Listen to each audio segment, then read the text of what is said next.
Assalamualaikum warahmatullahi wabarakatuh. Saya Rismawati Yunia dari Prodi Akuntansi. Di sini saya akan memaparkan materi karakter keislaman bab 1 tentang ibadah.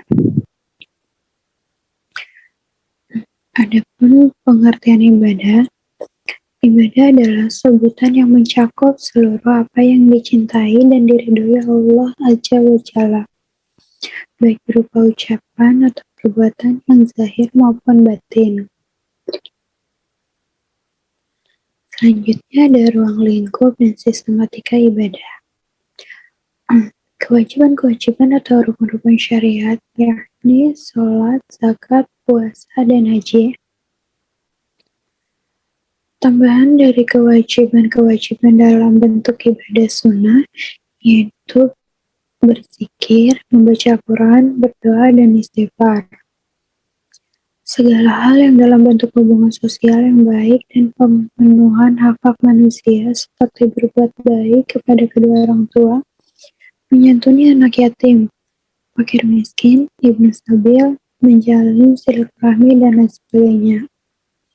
Akhlak insaniyah yakni yang bersifat kemanusiaan, contohnya menjalankan amanah, menepati janji, benar dalam berbicara, dan lain sebagainya. Akhlak rabbaniyah yakni mencintai Allah dan Rasul-Nya, takut kepada Allah, ikhlas dan sabar terhadap hukumnya. Kelima kelompok di atas dapat diklasifikasikan lebih khusus, yakni ibadah umum dan ibadah khusus. Ibadah umum ini memiliki cakupan yang sangat luas, yakni segala bentuk amal kebajikan yang dilakukan dengan niat ikhlas dan sulit untuk mengemukakan sistematikanya. Sedangkan ibadah khusus ditentukan oleh syarat tentang bentuk dan caranya. Sistematika ibadah ini sebagaimana dikemukakan oleh Wahbah Zuhaili.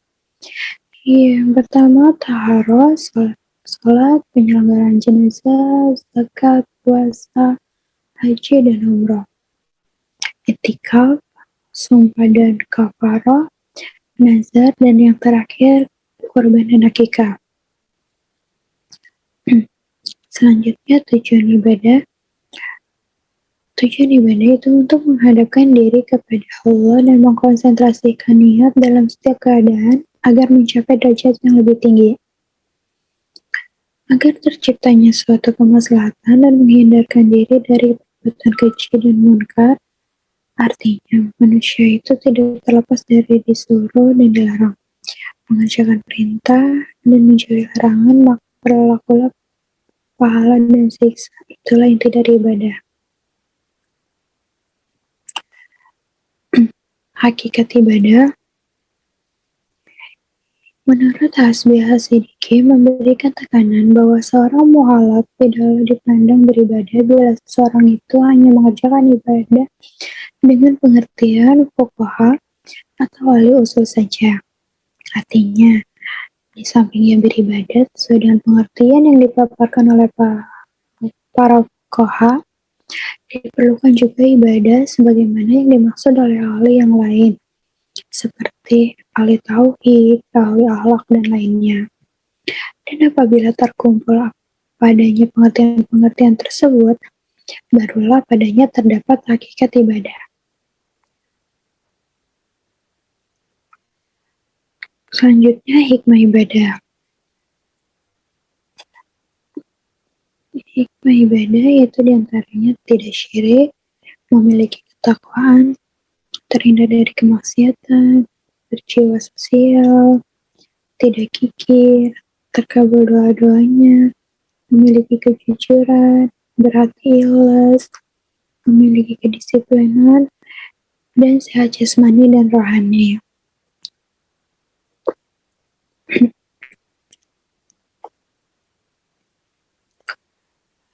Dapat dipahami bahwa dengan mempelajari hikmah ibadah, mudah-mudahan dapat terlaksana kehusuan, keikhlasan, dan kenyamanan, sehingga pelaksanaan ibadah dapat tercapai sesuai kehendak Allah. Hubungan ibadah dengan iman. Beribadah kepada Allah merupakan indikasi iman kepada yang gaib, meskipun orang yang beribadah itu tidak dapat melihatnya, dan Allah telah bersumpah kepada masa tentang betapa mendapatkan kerugian bagi manusia, terkecuali itu yang apabila beriman dan beramal soleh. Dengan demikian, bahwa dengan beramal soleh sudah termasuk di dalamnya beribadah, dan beribadah harus ditopang akan keimanan yang tumbuh pada hati nurani seseorang. Oleh karenanya, maka antara iman dan ibadah akan selalu bertaut dan tidak mungkin akan terpisah. Selanjutnya, macam-macam ibadah ditinjau dari berbagai segi. Yang pertama, dari segi ruang lingkupnya. Dari segi ruang lingkupnya itu ada dua, yaitu ibadah hasa dan ibadah amah. Ibadah hasa yaitu ibadah yang ketentuan dan cara pelaksanaannya telah ditetapkan oleh nas. Contohnya, sholat, zakat, puasa, haji, dan lain sebagainya. Yang kedua itu dari segi bentuk dan sifatnya. Yang pertama, ibadah yang berupa perkataan atau berupa ucapan lidah. Contohnya, tasbih, takbir, tahlil, doa, tadarus Al-Quran, menyahuti orang yang sedang bersih, azan, istiqomah, dan lain sebagainya. Yang kedua, ibadah yang berupa perbuatan yang tidak ditentukan bentuknya. Contohnya, menolong orang yang tenggelam, jatuh, menyelenggarakan pengurusan jenazah, membela diri dari gangguan orang lain, dan sebagainya. Yang ketiga, ibadah yang dalam pelaksananya berupa menahan diri. Contohnya, puasa, itikaf, dan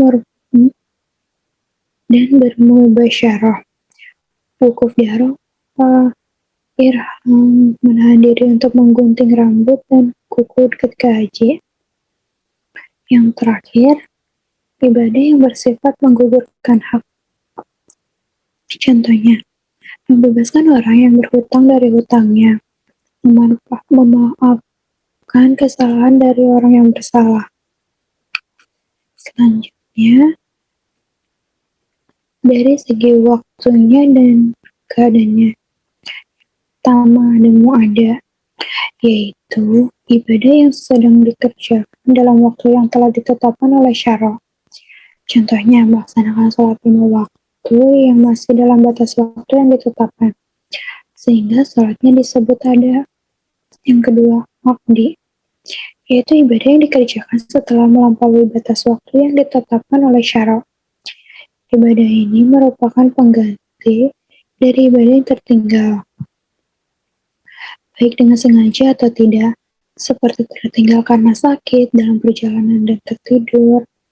Pelaksanaan ibadah ini disebut qada. Yang ketiga, mu'id, yaitu ibadah yang dikerjakan dengan diulangi sekali lagi dalam waktunya untuk menambah kesempurnaan. Misalnya, melaksanakan sholat secara berjamaah dalam waktunya setelah melaksanakannya secara munfarid atau sendiri pada waktu yang sama. Yang keempat, ada mutlak, yaitu ibadah yang sama sekali tidak dikaitkan waktunya oleh syara dengan suatu waktu yang terbatas, seperti membayar kafarat sebagai hukuman bagi yang melanggar sumpah. Yang kelima, ada muwaqat. Muwaqat yaitu ibadah dikaitkan oleh syara dengan waktu tertentu dan terbatas, seperti sholat 5 waktu, bahkan termasuk puasa di bulan Ramadan. Yang keenam, ada muwasa, yaitu ibadah yang lebih luas waktunya dari waktu yang diperlukan untuk melaksanakan kewajiban yang dituntut pada waktu itu, seperti sholat 5 waktu.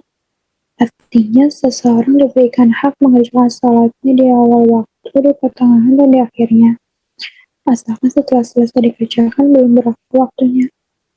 Yang ketujuh, mudayat, yaitu ibadah yang waktunya sebanyak dan atau sepanjang yang diperlukan dalam waktu itu, seperti puasa.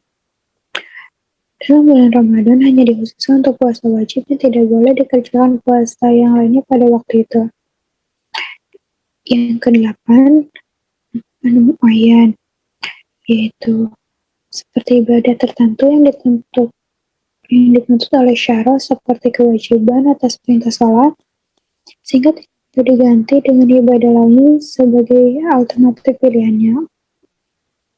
Yang kesembilan, muhayyar, yaitu ibadah yang boleh dipilih salah satu dari yang diperintahkan, seperti kebolehan memilih antara beristinja dengan air atau dengan batu, atau memilih kafarat sumpah dengan memberi makan orang miskin atau dengan memerdekakan hamba saya.